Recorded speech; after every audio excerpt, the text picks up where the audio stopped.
المشاهدون الكرام، السلام عليكم ورحمة الله تعالى وبركاته. نشرة الأخبار من الفضائية الإريترية، وفيها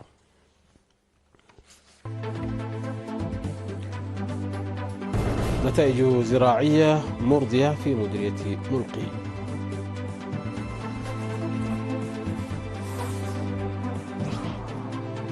دعوة للتدقيق في صلاحية المنتجات التجارية عند شرائها، ودعوة للعناية بالعيون لمكافحة العمى.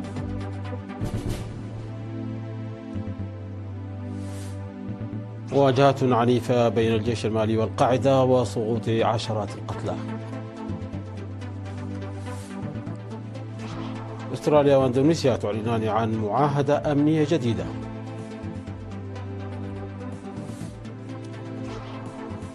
ولافروف يبحث مع راقجي العلاقات الثنائية والقضايا الإقليمية. أهلا بكم مشاهدينا. أفاد مكتب الزراعة في مديرية ملقي بأن البذور المختارة والتي تم توزيعها على 1000 مزارع في المديرية أعطت نتائج إيجابية لملائمتها الظروف المناخية. وذكر مسؤول المكتب السيد ملاكي ولد ميكيل توزيع نوعين من بذور الذرة والحمص إلى المزارعين هذا العام، ودعا المزارعين إلى زيادة إنتاجهم من خلال استخدام البذور المختارة ذات المقاومة العالية والاستفادة الجيدة من التثقيف المقدم. من جانبه دعا ممثل فرع تنمية النباتات السيد كحساي مانا إلى اتخاذ الاستعدادات اللازمة مثل تمهيد وتخصيب التربة والحراثة وإزالة الأعشاب الضارة لضمان حصاد وفير. وأوضح المزارعون بأنهم تلمسوا فوائد البذور وحثوا مكتب الزراعة على دعمهم لاستخدامها على نطاق واسع. دعا مسؤول فرع التجارة بإقليم عنسبة السيد هبتوم سماريه دعا المجتمع إلى التدقيق والتأكد من مدة صلاحية المنتجات التجارية عند شرائها حفاظا على صحتهم وسلامة استعمالها والاستفادة منها. وحث المواطنين والتجار بشكل خاص على التدقيق في مدة صلاحية وزمن استهلاك المواد الاستهلاكية بشكل عام والأغذية والأدوية بشكل خاص، نظرا إلى خطورة استعمال المواد منتهية الصلاحية حيث تعرض لأضرار صحية بالغة وأخرى مزمنة على المدى الطويل من الاستعمال. وأوضح أن القسم يركز على مراقبة الأسواق والمتاجر ويسعى إلى تحسين التبادل التجاري عبر تقديم النصائح والإرشادات إلى جانب إنذار وفرض مخالفات أو عقوبات مالية، بالإضافة إلى أخلاق المتاجر المخالفة لأساليب ضمان السلامة العامة وتقديم خدمات تجارية قانونية. وذكر بأنه من الخطأ بيع الأقمشة والأحذية إلى جانب الأدوية في مكان واحد، مؤكدا بأنهم يقومون بعمليات للرقابة حيال ذلك.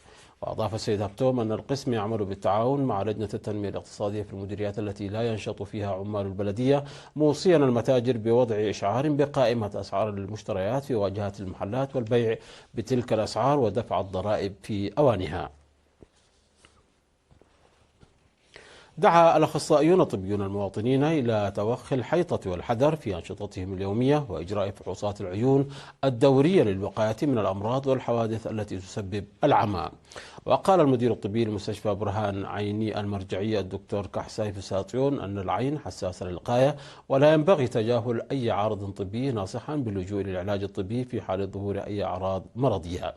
وذكر علاج أكثر من 46 ألف مريض في المستشفى المرجعي في الفترة من يناير وحتى سبتمبر 2025 خضع 3771 منهم لعمليات جراحية دقيقة و1400 لعمليات جراحية بسيطة في العيون.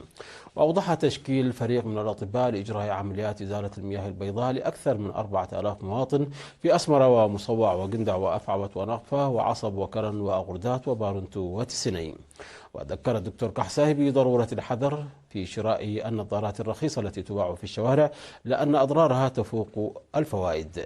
من جانبه قال الدكتور محمد ياسين والممرض الاسكندر في السهاء أن الأمراض الشائعة ناجمة عن سوء النظافة بالإضافة إلى الجلوكوما وإعتام عدسة العين، داعيان للابتعاد عن العلاجات الشعبية للعجول لحساسيتها. وحث المستفيدون من الخدمات الطبية المواطنين إلى مراقبة الحالة الصحية للعيون بشكل صحيح والحذر من المخاطر والتوجه إلى أقرب مرفق صحي للعلاج. أفاد التقييم التعليمي المنعقد في 11 من نوفمبر الجاري ارتفاع نتائج امتحان الشهادة المتوسط العام الدراسي 2024-2025 في إقليم عنسبة بنسبة 16.5% مقارنة بالعام السابق. وأفاد التقييم إلى أن معدل النجاح الذي كان 33.7% في العام الدراسي 2024-2023 زاد إلى 50.2 في العام الدراسي المذكور. وقال ممثل وحدة امتحانات الشهادة المتوسطة الأستاذ حامد سعيد أن من بين 10,562 طالبا اجتازوا الامتحان على مستوى الإقليم، حصل الطلاب الذين تلقوا التعليم التمهيدي على درجات أفضل من الآخرين. وأوضح مسؤول التعليم في الإقليم الأستاذ كفلاي عند مكيل أن التقييم تناول بشكل جدي الوضع التعليمي والمقترحات لتحقيق نتائج أفضل في المستقبل. ودعا حاكم إقليم عنسبة السفير عبد الله موسى ومسؤولة فرع تقييم الامتحانات الوطنية بوزارة التعليم الدكتورة حليمة محمد دعايا جميع الجهات المعنية إلى العمل المشترك لتحسين جودة التعليم. وتم في المناسبة تكريم 52 طالبا من الطلاب بجائزة هبروم لحصولهم على درجات تراوحت بين 95.2 و 99.2 في الامتحان الوطني للشهادة المتوسطة. نظم مكتب التعليم بمديرية عبد خالة وابن حيلي دورة تدريبية لمعلمي المراحل الدراسية التمهيدية وصولا إلى المرحلة الثانوية لحل مشاكل الطلاب في التعليم. ويهدف التدريب إلى التعرف على سلوكيات الطلاب وحالتهم الصحية إلى جانب السعي إلى إكسابهم المعرفة. وأوضح مسؤول فرع جمعية المعلمين بالإقليم الجنوبي الأستاذ سمسوم نقاش في كلمته التي ألقاها أن التدريب يساعد المعلمين على العمل بشكل فعال مع الأخذ في الاعتبار راغبات الطلاب الدراسية. وشرح أخصائي العلوم النفسية في وزارة الصحة السيد سلمون نماريام للمتدربين الخصائص النفسية للطلاب، وذكر المدارس بضرورة القيام بحملات إرشادية لأولياء الأمور لتربية الأبناء على الأخلاق والسلوك القويم ابتداء من المنزل. هذا وتوجد 53 مؤسسة تعليمية في مديرية عبد خالة و57 مؤسسة تعليمية في مديرية ابن حيلي. بحث الإريتريون في سويسرا والولايات المتحدة وجمهورية جنوب أفريقيا تعزيز منظماتهم وزيادة المساهمة في البرامج الوطنية. وعقد مسؤولو جميع المنظمات والاتحادات الإريترية في سويسرا اجتماعا في جنيف في 9 من نوفمبر الجاري لتقييم الأنشطة السنوية ومناقشة الخطط المستقبلية. حضر الاجتماع نحو 150 من مسؤولي التنظيمات على مستوى القيادة. وأوضح القائم بأعمال السفارة الإريترية في سويسرا والممثل الدائم للمنظمة الدولية لحقوق الإنسان والمنظمات غير الحكومية الأخرى السيد هابتوم زرآي تحقيق نتائج مرضية من جهود تقوية قدرات السفارة وتوسيع خدماتها. وقدم مسؤول الشؤون العامة والمجتمعية السيد تولدي يوهنس تقرير تقييمي للبرامج الرئيسية التي تم تنفيذها في عام 2025 والتحديات التي واجهت. وقال إن الأنشطة المنفذة أدت إلى ارتفاع الفهم المشترك بين المواطنين وتنفيذ برامج توعية مختلفة لتعزيز القدرات الداخلية للمنظمات والاتحادات وإنشاء منظمات جديدة. وبعد مناقشات مستفيضة شكل المشاركون لجنة وطنية لتنسيق وإدارة كافة المنظمات والاتحادات، بينما قدمها مسؤول الشؤون المالية للجنة الوطنية للاحتفالات السيد أماليل تخليه تقرير عام 2025. في غضون ذلك عقد القائم بأعمال السفارة الإريترية في الولايات المتحدة السيد برهاني قبريوت ومسؤولة الشؤون العامة والمجتمعية السيدة حادنة قلتا اجتماعات عامة في دالاس من 1 إلى 3 من نوفمبر بشأن القضايا التنظيمية والوطنية ومهرجان إريتريا لعام 2026. وناقش اللقاء أهمية التنظيم وتوسيع وتعزيز المنظمات الوطنية والوضع الراهن للبلاد في ظل التطورات الإقليمية والعالمية. وتم التفاهم للقيام بالاستعدادات اللازمة مسبقا لمهرجان الإريتريا في أمريكا والذي سينظم لاحقا في دالاس. في غضون ذلك عقد سفير إريتريا لدى جمهورية جنوب أفريقيا ومنطقة الجنوب الأفريقي السيد صالح عمر سمينارا في جوهانسبرغ في 2 من نوفمبر الجاري حول الوضع الراهن في البلاد والمنطقة.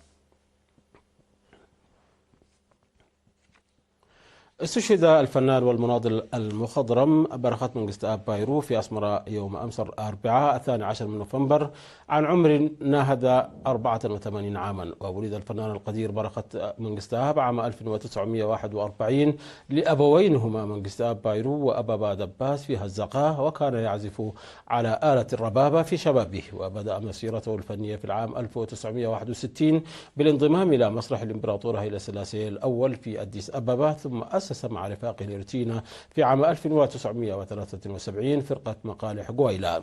نشط الفنان الكبير برخت منجستاب كمقنن وشاعر وملحن وموسيقار لأكثر من 60 عاما، أنتج خلالها المئات من الأغاني المتميزة. وقد ساهمت أغاني برخت منجستاب بشكل كبير في بث الروح الوطنية وإلهام العديد من المقاتلين الإريتريين. انضم الفنان برخت منجستاب إلى حركة تحرير إريتريا عام 1958 وبدأ نضاله من أجل الاستقلال الوطني، وفي عام 1975 انضم إلى جبهة التحرير الإريترية وشغل منصب رئيس قسم الثقافة حتى عام 1979. وعند انتقاله إلى المهجر وأثناء وجوده في المملكة العربية السعودية أسس فرقة BM، وحتى عام 1991 أنتج العديد من الأغاني الوطنية الرائعة التي ألهمت الشعب الإريتري في كفاحه من أجل الاستقلال في الداخل والخارج. انضم برخت منجستاب الذي عاد إلى وطنه من المهجر عام 1993 إلى الشؤون الثقافية بالجبهة الشعبية للديمقراطية والعدالة ومفوضية الثقافة والرياضة بعد الاستقلال، وقدم مساهمات كبيرة عبر فنه في الحفاظ على السيادة وبناء الوطن. الفنان الكبير برخت منجستاب رب أسرة وأب ل9 أبناء، وسيشيع جثمانه الثرى ظهر يوم الأحد 16 من نوفمبر الجاري في مقبرة الشهداء بأسمراء.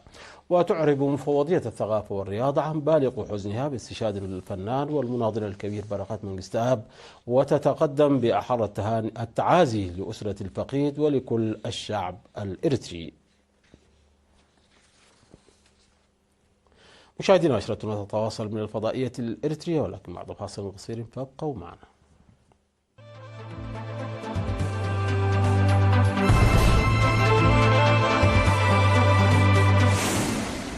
أهلا بكم مجددا.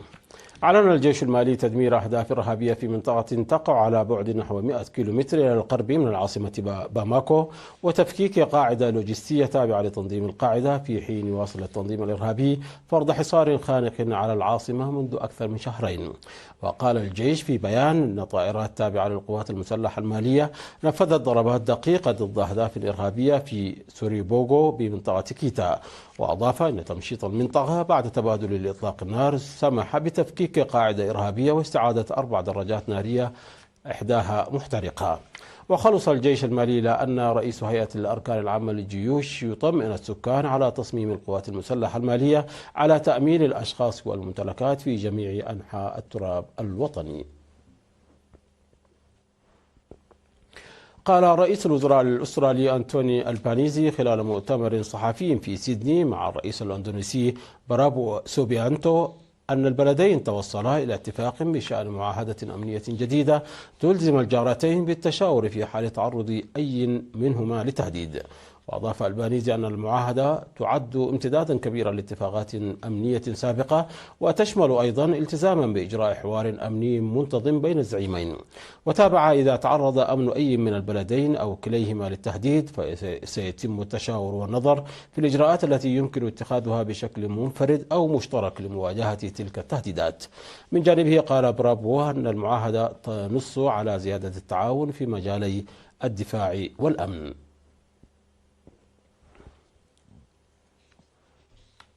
بحث وزير الخارجية الروسي سيرجي لافروف في اتصال هاتفي مع نظيره الإيراني عباس عراقجي بحث العلاقات الثنائية والقضايا الإقليمية بما فيها اتفاق وقف إطلاق النار بين باكستان وأفغانستان. وجاء في بيان الخارجية الروسية بمبادرة من الجانب الإيراني أجرى الوزير لافروف محادثة هاتفية مع عراقجي، حيث رحب الجانبان بالاتفاق الذي تم التوصل إليه بين كابول وإسلام أباد بوساطة قطرية وتركية حول وقف إطلاق النار في منطقة الحدود. كما دعا الجانبان إلى استمرار الحوار بين كابول وإسلام أباد لحل الخلافات بالوسائل السياسية والدبلوماسية بما يضمن الاستقرار والأمن الإقليميين. وتناولت المحادثات الأوضاع في الشرق الأوسط ولا سيما في قطاع غزة، ومناقشة هذا الملف في مجلس الأمن الدولي ومخرجات اجتماعات مجلس محافظي الوكالة الدولية للطاقة الذرية. تبادرت كمبوديا وتايلاند الاتهامات بالتسبب في مواجهات جديدة على الحدود بينهما بعدما أعلنت بانكوك أنها ستعلق تطبيق اتفاق للسلام تدعمه الولايات المتحدة. واندلعت مواجهات استمرت 5 أيام بين تايلاند وكمبوديا هذا الصيف، ما أسفر عن مقتل 43 شخص وتشريد قرابة 300 ألف، قبل أن تسهم اتفاقية السلام مدعومة من الرئيس الأمريكي دونالد ترامب في تهدئة التوترات. لكن تايلاند أعلنت تعليق تطبيق اتفاق السلام بعدما أدى انفجار لقم أرضي إلى إصابة 4 من جنودها. من جانبه أفاد نائب المتحدث باسم الجيش الملكي التايلاندي ريشا سواكسوانون الصحفيين بأن الجنود سمعوا إطلاق نار من أسلحة خفيفة من الجانب الكمبودي، لكنهم لم يردوا على إطلاق النار. مشاهدينا، قبل الختام إليكم تذكير بأهم ما جاء في هذه النشرة من أنباء. نتائج زراعية مرضية في ملقي.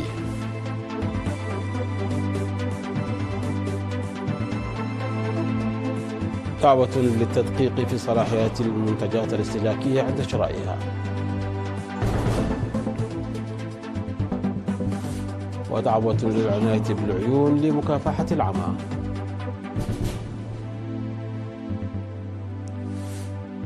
مواجهات عنيفة بين الجيش المالي والقاعدة وسقوط عشرات القتلى. استراليا واندونيسيا تعلنان عن معاهدة أمنية جديدة.